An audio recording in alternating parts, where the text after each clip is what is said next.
लेकिन ये कितना सुंदर है कि हम नहीं होंगे फिर भी हमारा हृदय किसी और में धड़क रहा होगा। हम नहीं होंगे फिर भी हमारी किडनी किसी दूसरे के रक्त को पवित्र और स्वच्छ कर रही होगी। हम नहीं होंगे फिर भी हमारा लीवर किसी दूसरे के भोजन को हाड़, मांस, मज्जा और रस बना के उनके शरीर का पोषण कर रहा होगा। हम नहीं होंगे फिर भी हमारी आंखें जगत के सारे सुंदर दृश्य को देखते हुए धन्य हो रही होंगी। नहीं होंगे हम फिर भी होंगे।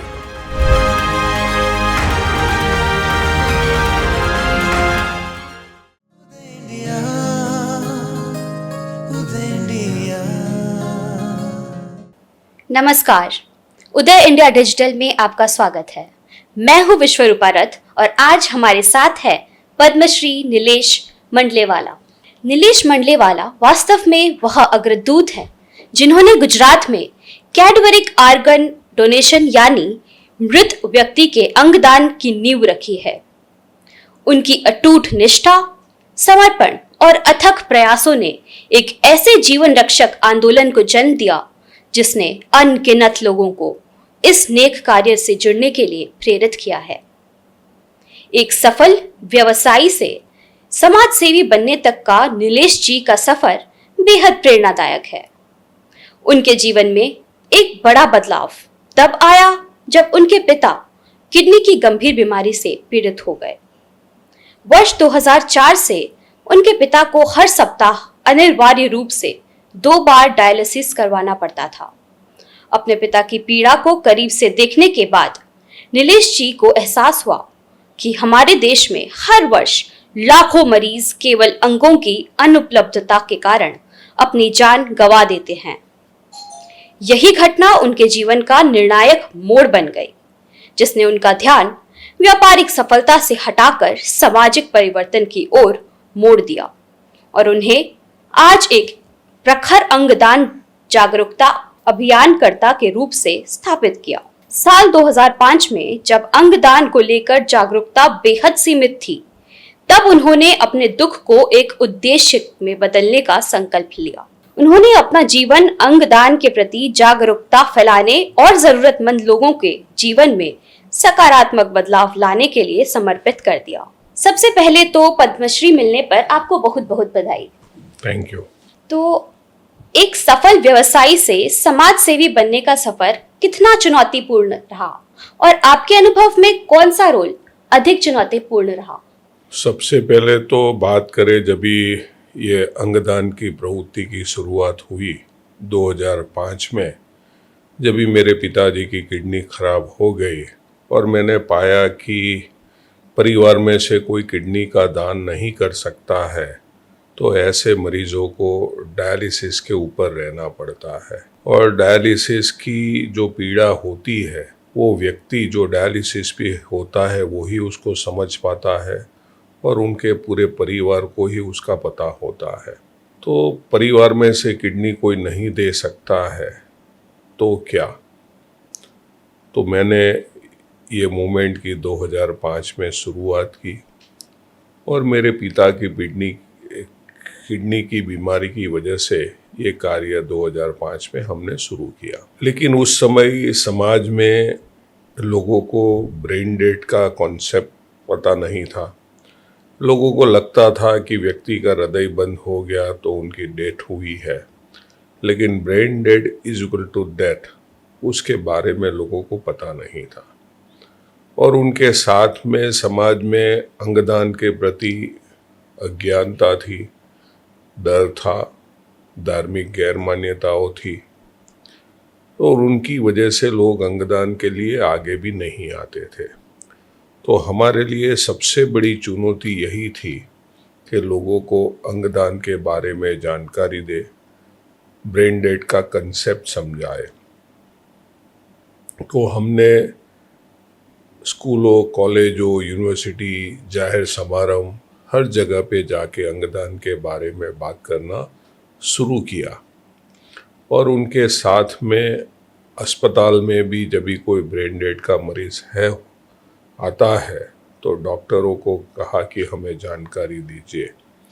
लेकिन ये बहुत कठिन था क्योंकि लोगों को ब्रेन डेड का कंसेप्ट पता नहीं था उसीलिए जब भी हम अस्पताल में ब्रेन डेड मरीज के परिवार को समझाने के लिए अस्पताल जाते थे, तभी लोग हमें गालियां भी देते थे, मारने के लिए भी दौड़ते थे, जल्लाद जैसे शब्द भी सुनाते थे, क्योंकि उनको लगता था कि वेंटिलेटर पे के माध्यम से उसको ऑक्सीजन दिया जाता था, तो उसका हृदय धड़कता वो देख रहे थे, और दवाई के माध्यम से उसका ब्लड प्रेशर मेंटेन हो रहा था, तो लगता है कि उनकी सांसें चल रही है।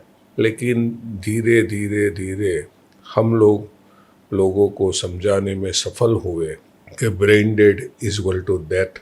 उनका शरीर है लेकिन उनकी आत्मा चली गई है। और उनके साथों साथ समाज में जो अंगदान के प्रति गैर मान्यता थी, अज्ञानता थी, जो धार्मिक भी गैर मान्यता थी, उसको भी हम समझाने में सफल रहे। और अंगदान जीवन दान है, अंगदान महादान है। और ये भी हम लोग समझाने में सफल रहे कि आपके स्वजन के अंगों की स्वर्ग में ज़रूरत नहीं है, किंतु पृथ्वी पर है। अंते तो शरीर राखी हो जाने वाला है। उससे अच्छा है कि आप अंगदान करोगे, ब्रेन डेड व्यक्ति के अंगदान करोगे, तो अंग विफलता के मरीजों को नया जीवन मिलेगा। जी बिल्कुल। आपके पिता की बीमारी और डायलिसिस के अनुभव ने आपकी सोच को किस प्रकार बदला? तो मैंने जो आगे आपको जो बताया, जो जवाब दिया, वही इसके अंदर है कि मेरे पिताजी की किडनी की बीमारी की वजह से मैं ये कार्य में आया, और मैं देखता था कि बहुत कम उम्र के लोग भी डायलिसिस करवा रहे थे, और परिवार में से कोई किडनी नहीं दे सकता है। परिवार के अन्य सदस्य को हाइपरटेंशन है, डायबिटीज़ है, अन्य कोई कारणसर उनको किडनी नहीं दे सकता है, तो क्या होगा? क्योंकि डायलिसिस से व्यक्ति को लाइफ तो मिलती है, लेकिन वो क्वांटिटी लाइफ होती है, क्वालिटी लाइफ नहीं होती है। क्योंकि डायलिसिस की जो पीड़ा होती है वो परिवार ही समझ सकता है कि हफ्ते में 2 बार डायलिसिस करवाना, डायलिसिस होने के बाद में क्रैम्प्स आना, बुखार आना, खाने पीने पे रिस्ट्रिक्शंस, ये सब कॉमन होता है। वर्ष 2005 में जब अंगदान के प्रति जागरूकता बहुत कम थी, तब आपने लोगों तक यह संदेश पहुंचाने की शुरुआत कैसे की? जो हमने अलग अलग स्कूलों, कॉलेजों, यूनिवर्सिटी में जाके लोगों को अंगदान के बारे में बात कही, सामाजिक कार्यक्रम में भी लोगों को अंगदान के विषय के बारे में बात कही, और जैसे जैसे समय बीतता गया तो लोग समझते गए कि हाँ, अंगदान के जैसा कोई कार्य ही नहीं है। लोग ने माना कि अंगदान महादान है, अंगदान जीवन दान है। और लोगों की जो मानसिकता थी, लोगों के मन में ऐसा था, डर था कि हम आँखों का दान करेंगे तो हमें स्वर्ग का रास्ता नहीं मिलेगा। तभी हमने लोगों को समझाया कि आत्मा अजर और अमर है। जब भी व्यक्ति की मृत्यु होती है तभी आत्मा पहले चली जाती है, और जो हम उनका अंतिम संस्कार करते हैं या दफनाते हैं, वो तो एक खोखा ही होता है। लोगों के मन में ऐसी भ्रांति थी कि जो हम शरीर लेके आए हैं वही शरीर लेके जाएंगे तो ही मोक्ष मिलेगा। हमने लोगों को समझाया कि हमारे समाज में कितनी माताएं हैं, बहनों हैं, उनको यूट्रस की तकलीफ़ होती है, उनको ब्रेस्ट कैंसर होता है, उनका यूट्रस निकाल दिया जाता है, उनका एक ब्रेस्ट निकाल दिया जाता है, शरीर तो खंडित हो ही जाता है। तो क्या ऐसी माता बहनों को मोक्ष नहीं मिलता है क्या? हमारे भाइयों में गोल ब्लैडर की तकलीफ़ होती है, उनका गोल ब्लैडर निकाल दिया जाता है, तो शरीर तो खंडित हो ही जाता है। तो क्या ऐसे भाइयों को मोक्ष नहीं मिलता है क्या? हमारे देश में जो भी किडनी के ट्रांसप्लांट होते हैं वो ज़्यादातर लाइव ट्रांसप्लांट होते हैं, यानी कि परिवार में से ही एक किडनी का दान किया जाता है। तो 2 किडनी में से 1 किडनी कम हो गई, शरीर खंडित हो ही गया, तो क्या ऐसे लोगों को मोक्ष नहीं मिलता है क्या?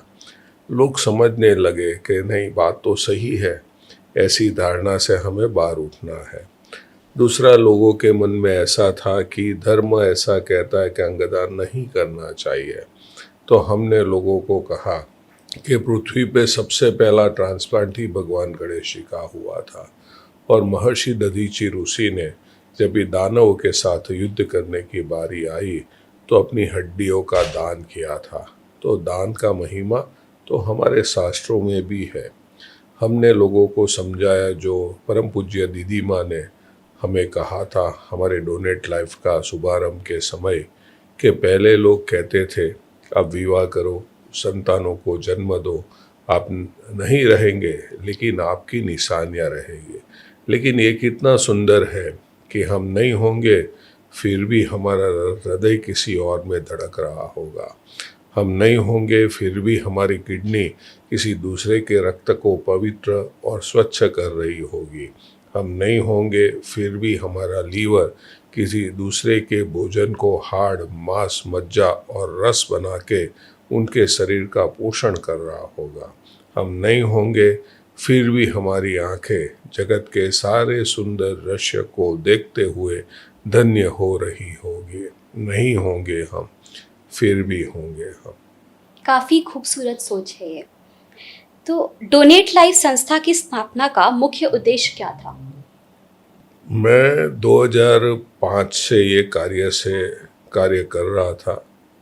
2013 में हमारे सूरत के इनकम टैक्स कमिश्नर थे संदीप कुमार जी, उनकी किडनी खराब हो गई थी। तो संदीप कुमार जी का नाम अहमदाबाद में institute of kidney disease and research centre में कैडेवर लिस्ट में रजिस्टर्ड हुआ, और थोड़े महीनों के बाद में सूरत से ही एक किडनी का दान किया गया, और उनमें से एक किडनी संदीप सर को मिली। उन्होंने हमें कहा कि नीलेश भाई, आज मुझे किडनी डोनेशन से नया जीवन मिला है, और आप जो कार्य कर रहे हो उससे मैं भी आपके साथ जुड़ना चाहता हूँ। तो हम लोग मिलकर एक ट्रस्ट बनाते हैं।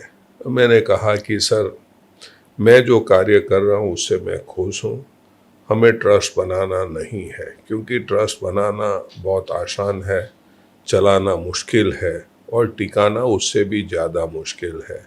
लेकिन सर हमेशा मुझे समझाते रहे।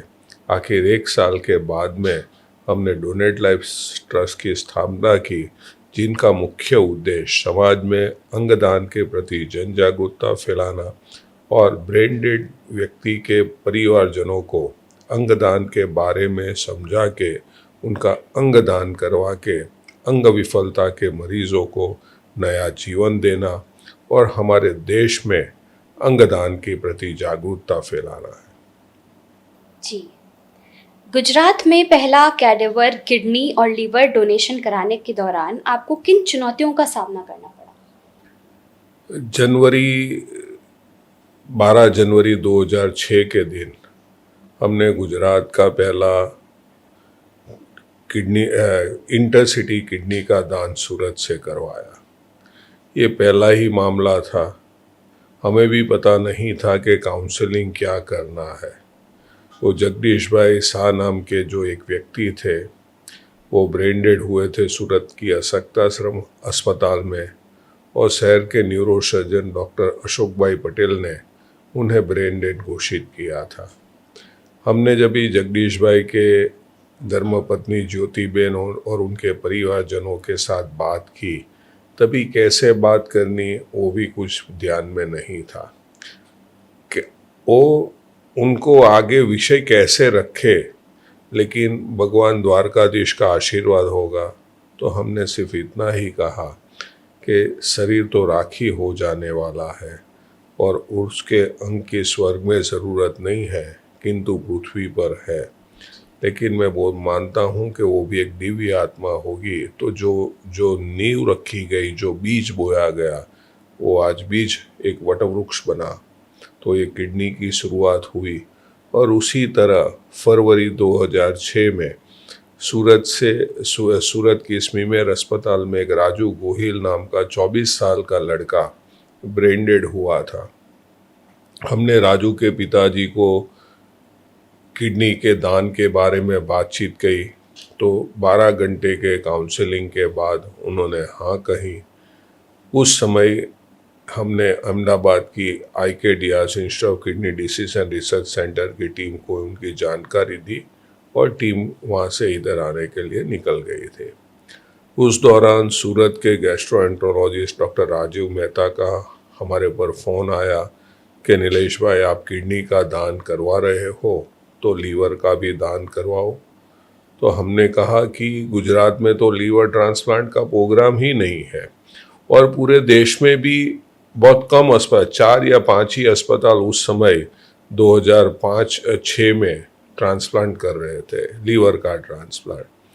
उन्होंने बोला मैं दूसरे जो जहाँ पे ट्रांसप्लांट होता है वो डॉक्टर की टीम के साथ संपर्क करके बाकी का प्लानिंग मैं करूँगा यदि परिवार हाँ कहता है। तो हमने राजू के पिताजी के साथ लीवर डोनेशन की भी बातचीत की तो उन्होंने कहा कि आपको जो भी ऑर्गन डोनेट करवाने हैं वो करिए, मैं किडनी करूँ या लीवर करूँ, अंत तो शरीर राखी हो जाने वाला है। तो 9 फरवरी 2006 के दिन किडनी के साथ लीवर का भी दान सूरत से किया गया और वो गुजरात का पहला लीवर का डोनेशन था और गुजरात से इंटरस्टेट लीवर डोनेशन का भी वो पहला ही मामला था। It was kind of a milestone फिर। सरकार, अस्पतालों और समाज के सहयोग को आप अंगदान अभियान में कितना महत्वपूर्ण मानते हैं? सरकार का बहुत ही बड़ा सहयोग रहता है। हम देखो सूरत गुजरात की बात करें तो आज गुजरात में जो ग्रीन कॉरिडोर की जो प्रक्रिया है वो सूरत शहर पुलिस ने गुजरात का पहला ग्रीन कॉरिडोर 18 दिसंबर 2015 के दिन बना था और उसके बाद में सूरत शहर पुलिस ने हमारे डोनेट लाइफ की प्रपोजल के ऊपर एक SOP भी ग्रीन कॉरिडोर के लिए बनाई। अभी तक गुजरात पुलिस ने 140 से अधिक ग्रीन कॉरिडोर बनाए हैं। पोस्टमार्टम की जो जटिल प्रक्रिया होती है मेडिको लीगल केस में, उसके अंदर भी सिविल अस्पताल, स्मीमेर अस्पताल के डॉक्टरों आदि रात को भी सहयोग कर रहे हैं। तो ये सब सरकारी प्रक्रिया में आता है। दूसरा हम बात करें तो मैं गुजरात की ही बात करता हूँ।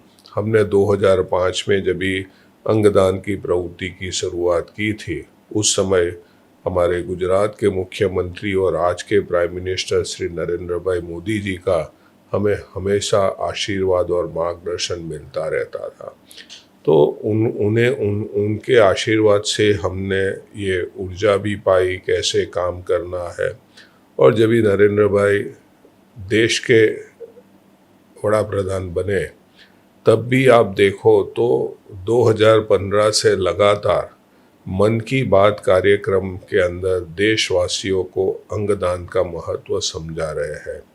ये देश के पहले प्रधानमंत्री है कि जिन्होंने अंगदान के बारे में बार बार देशवासियों को अंगदान का महत्व समझाया है। आज देश के अंदर अंगदान को बढ़ावा देने के लिए भारत सरकार ने 15 जनवरी या 26 जनवरी के दिन जो अंगदाता परिवार है उनका सम्मान का भी एक नोटिफिकेशंस निकाला है।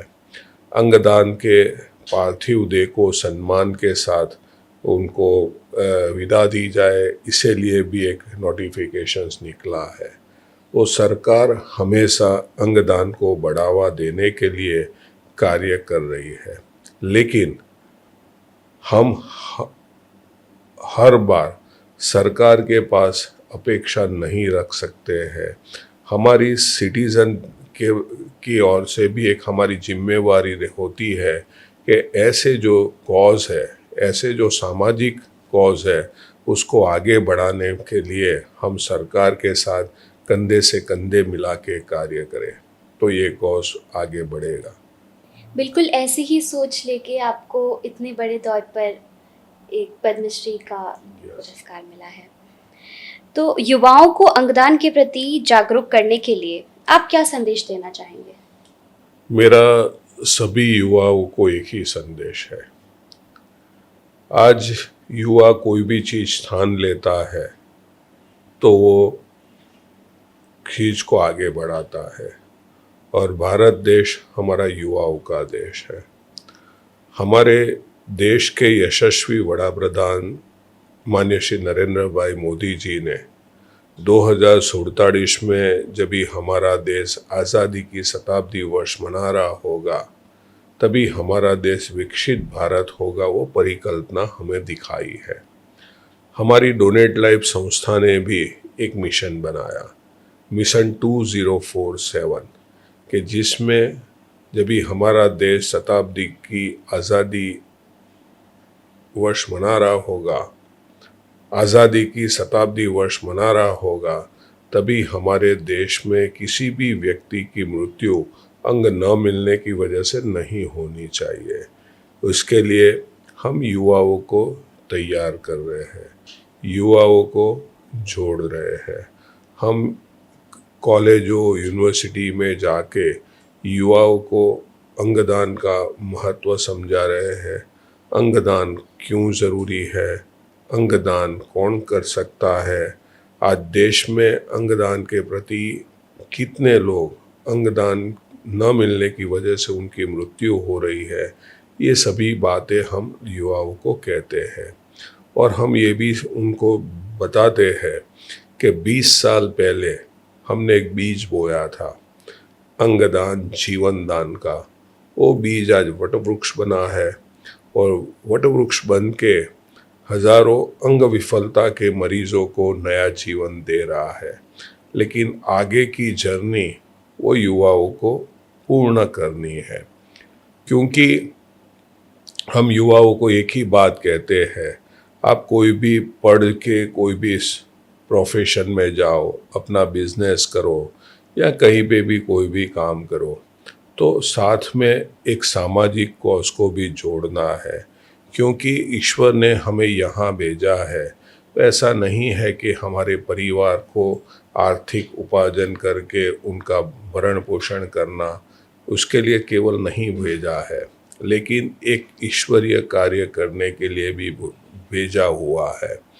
आज हमारे देश में कई प्रकल्प चलते हैं, लेकिन आज के समय की मांग है अंगदान जीवन दान की, क्योंकि हमारे देश में लाखों लोगों की मौत हर साल समय अंग न मिलने की वजह से हो रही है। तो ये मिशन को आगे बढ़ाए। मैं युवाओं को कहता हूँ कि ये रिले रेस है, 400 मीटर की रिले रेस है। पहला जो बेटन हाथ में लेके दौड़ता है, वो बेटन 100 मीटर दौड़ के दूसरे को हाथ में देता है। दूसरा 100 मीटर दौड़ता है, वो लेके वापस दौड़ता है, वो तीसरे को देता है। तीसरा वापस दौड़ता है और वो बेटन चौथे के हाथ में देता है, और चौथा वो बेटन लेके दौड़ता है और रेस को पूर्ण करता है। ये जो हमारे युवा है वो तो आज हम ये जो अंगदान जीवन दान की जो बेटन है वो युवाओं को हम देना चाहते हैं, और ये लेके युवा आगे बढ़ेंगे तो मैं मानता हूँ और मुझे पूर्ण विश्वास है हमारे देश के युवाओं पर कि जब भी वो एक बात ठान लेते हैं तो ये जरूर संभव होगा, और हमारा देश वसुधैव कुटुंबकम की भावना वाला जो हमारा देश है वो हमारे देश को नहीं पूरे विश्व को जब भी ऑर्गन्स की ज़रूरत पड़ेगी वो यहाँ से भारत से ऑर्गन उनको मिलेगा, और उन परिवारों को भी नया जीवन मिलेगा। मैं आपके माध्यम से बताना भी चाहूँगा कि अभी तक हमारे सूरत के हृदय और फेफड़े कई सूरत से दान किए गए कई हृदय और फेफड़े UAE, Ukraine, Russia, Sudan, Yemen जैसे देश के नागरिकों में मुंबई और चेन्नई में ट्रांसप्लांट हुए, और आज हमारा देश का हृदय और फेफड़े वहाँ धड़क रहे हैं, और श्वासें भी भर रहे हैं। तो ये कहना सही रहेगा कि ये ऑर्गन डोनेशन का जो रिस्पॉन्सिबिलिटी है ये आप युवा को एक लेगेसी की तरह पास ऑन करना चाहते हैं। यस। तो आपके अनुसार भारत में अंगदान आंदोलन को और मजबूत बनाने के लिए समाज को क्या कदम उठाने चाहिए? हर एक जगह पे अंगदान के बारे में बात हो। अंगदान क्यों जरूरी है?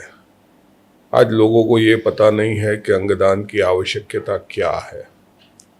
आज मैं आपको बताना चाहूँगा कि ब्लड डोनेशन, अभी हमें कभी भी ब्लड की ज़रूरत पड़ती है तो हम ब्लड बैंक से लेके आते हैं। ऑर्गन की कोई बैंक नहीं होती है। और जब भी हमारे परिवार में कोई सदस्य की मृत्यु होती है तो उनके शरीर के ऊपर ऑर्नामेंट्स होते हैं, वह हम निकाल लेते हैं। क्यों निकाल लेते हैं? वह कीमती है, हमारे परिवार के अन्य सदस्य को वो काम में लगेंगे। ये ऑर्गन्स उससे भी ज़्यादा कीमती है। ये ऑर्गन्स कोई फैक्ट्री में बनते नहीं हैं, उसीलिए उसे जलाए या दफनाए के बजाय हम ये ऑर्गन्स के डोनेशंस करवाएंगे तो हमारे देश में जो हर साल लाखों लोगों की मौत समय से अंग न मिलने की वजह से हो रही है, उनको नया जीवन मिलेगा। और ये नया जीवन जो मिलता है वह केवल वो व्यक्ति को नहीं मिलता है, लेकिन उनके पूरे परिवार को मिलता है। आज जब गुजरात अंगदान और ट्रांसप्लांट के क्षेत्र में एक मॉडल राज्य बन चुका है, तो आगे आपका सपना और लक्ष्य क्या है? हमारा लक्ष्य एक ही है कि पूरे देश में अंगदान जीवन दान का संदेश फैलाना है। हर एक प्रांत अंगदान जीवन दान का संदेश फैला के जो अंग विफलता के जो मरीज है उनको नया जीवन देने के लिए आगे आए। क्योंकि आज हमारे देश में कितने ऐसे प्रांत हैं जिसमें आज भी अंगदान के बारे में जानकारी नहीं है। उसके साथ में हर एक अस्पताल में ऑर्गन रिट्राइवल सेंटर हो कि जहाँ जिसकी वजह से जब भी कोई ब्रेन डेड व्यक्ति हो तो उनके ऑर्गन्स का डोनेशंस कर सके और ज़्यादा से ज़्यादा लोग ये मुहिम के अंदर जुड़े। ये कोई, मैं मानता हूँ कि ये मैं आगे भी आपको बताया कि सिर्फ सरकार का काम नहीं है, हम देशवासियों का भी काम है, ये सामाजिक कार्य है। तो हर एक लोग अंगदान की शपथ भी ले। हमारे भारत सरकार ने अंगदान के लिए NOTO NOTTO national organ and tissue transplant organisation ने एक प्लेज का ऑनलाइन प्लेज का कैंपेन चला रहे हैं। ये आधार कार्ड के साथ लिंकअप है, उनमें जाके प्लेज भी करें। दूसरों को, हर एक व्यक्ति एक दूसरे के साथ अंगदान के बारे में बात करे। अस्पतालों में, हर एक अस्पतालों में अंगदान के पोस्टर्स लगे, हर एक जगह पे अंगदान के बारे में बात हो और जो अंगदाता है उनकी भी पॉजिटिव कहानियाँ हम समाज तक पहुँचाए और जो रिसिपिएंट है उनकी भी पॉजिटिव कहानियाँ समाज तक पहुँचाए। क्योंकि आज समझ लो किसी को किडनी की बीमारी है, उनकी पीड़ा क्या थी, ट्रांसप्लांट के बाद उनकी लाइफ कैसी है, ऐसी कहानियाँ भी हम लोगों तक पहुँचाए। जिसको लीवर की तकलीफ़ है, हृदय की तकलीफ़ है, फेफड़े की तकलीफ़ है, हाथ की मैं बात करूँगा तो हमारे देश में कितने ही ऐसे लोग हैं कि जिनके अकस्मात में या इलेक्ट्रिक करंट लगने की वजह से दोनों हाथ काटने पड़ते हैं। हमारे देश के कितने ऐसे जवान हैं जो बॉम्ब ब्लास्ट में अपने दोनों हाथ गंवा बैठते हैं। ऐसे दिव्यांग व्यक्ति के जीवन की आप कल्पना करो कि उसका जीवन कैसा होगा जिन व्यक्ति का दोनों हाथ ऐसे अकस्मात में गंवाने पड़े हैं। ऐसे दिव्यांग व्यक्ति का जीवन तभी नया जीवन मिलेगा कि जब भी ब्रेन डेड व्यक्ति के अंगों के दान होंगे। आपकी इस यात्रा के दौरान घटी कुछ महत्वपूर्ण घटनाओं के बारे में आप हमें कुछ बताएं। महत्वपूर्ण तो हर एक जो भी ऑर्गन डोनेशंस होता है ये महत्वपूर्ण ही होता है और हर एक की कहानियाँ अलग अलग होती है। जैसे मैंने पहला जो जनवरी 2006 की बात कही, लीवर वाली बात कही, 2006 में ही हमने एक 4.5 साल के बच्चे का किडनी का दान करवाया था। 2006 में पूरे देश में अंगदान के विषय में बात ही नहीं थी। उस समय वो 4.5 साल के कृषांक पटेल के बच्चे का अंगदान की मंजूरी देना, वो पिता ने जो मंजूरी दी, जो सूरत के एडवोकेट है जसवंत भाई पटेल, तो एक बहुत बड़ा कदम था अंगदान को आगे बढ़ाने के अंदर। ऐसी घटना की मैं बात करूं तो सितंबर 2017 में एक 14 महीने का बच्चे का हमने किडनी के साथ हृदय का दान करवाया था। वो देश में सबसे कम उम्र के बच्चे के हृदय दान की वो पहली ही घटना थी। जब भी हमने उनके जो सोमनाथ के परिवार के साथ, वो बच्चे का नाम था सोमनाथ, उनके परिवार के साथ बात की, तभी उनकी माता किरण ने मुझे बताया कि सर आप बता रहे हो कि वो ब्रेन डेड है, उनके ऑर्गन डोनेशंस करेंगे तो कई बच्चों को नया जीवन मिलेगा। तो सर मेरे बच्चे का ब्रेन मर चुका है, आप बोलते हो तो उनका ब्रेन ही बदल दो ने तो वो वापस जी जाएगा। लेकिन हमने उसको ब्रेन डेड का कंसेप्ट समझाया और फिर उन्होंने अंगदान की मंजूरी दी और उनका हृदय का ट्रांसप्लांट एक 3.5 साल की बच्ची में हुआ। वो आज बच्ची 8 साल के ट्रांसप्लांट के बाद एक नॉर्मल लाइफ जी रही है। ऐसा ही 2020 में जब कोरोना के समय में भी सूरत से एक 2.5 साल के बच्चे का जस ओझा नाम का वो लड़का था, उसका मल्टीपल ऑर्गन्स के डोनेशंस करवाए, किडनी, लीवर, हृदय, फेफड़े और नेत्रों का दान हुआ। देश में सबसे कम उम्र के बच्चों के मल्टीपल ऑर्गन्स डोनेशंस की ये पहली ही घटना थी। 2021 में एक 14 साल के धार्मिक काकड़िया नाम का लड़का ब्रेन डेड हुआ था और हमने उनके दूसरे अंगों के साथ हैंड्स का डोनेशंस करवाया। पूरे देश में सबसे यंग हैंड डोनर वो ही था, वो पहली ही घटना थी। 2024 में, सितंबर 2024 में हमने 9 साल की रिया बॉबी मिस्ट्री नाम की 9 साल की बच्ची थी, वो ब्रेन डेड हुई थी, तो उनके दूसरे अंगों के साथ रिया के हैंड का डोनेशंस करवाया। वो youngest hand donor in world बनी। तो ऐसी बहुत सी घटनाएं हैं। 2021 का बात करूं तो एक ही दिन एक ही अस्पताल से 13 ऑर्गन एंड टिश्यू के डोनेशंस करवाए गए। अप्रैल 2008 में भी गुजरात में पहली बार एक ही अस्पताल से 4 किडनी का डोनेशंस करवा गया। ऐसी बहुत सी घटनाएं हैं, ये मैं थोड़ी सी आपको बताई है। आपको इतना डिटेल में सब कुछ याद है, इतना पहले का, इससे पता चलता है आप कितना पर्सनली कनेक्टेड थे हर एक। मेरी लाइफ ही मैंने ये कॉज के लिए समर्पित की हुई है और मैं जीता हूँ ये अंगदान के विषय के साथ में।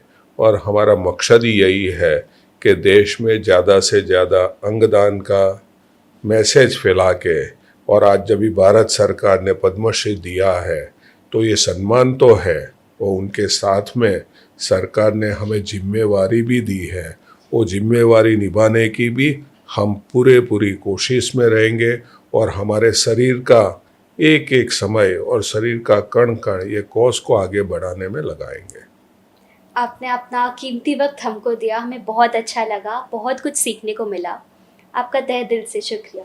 धन्यवाद।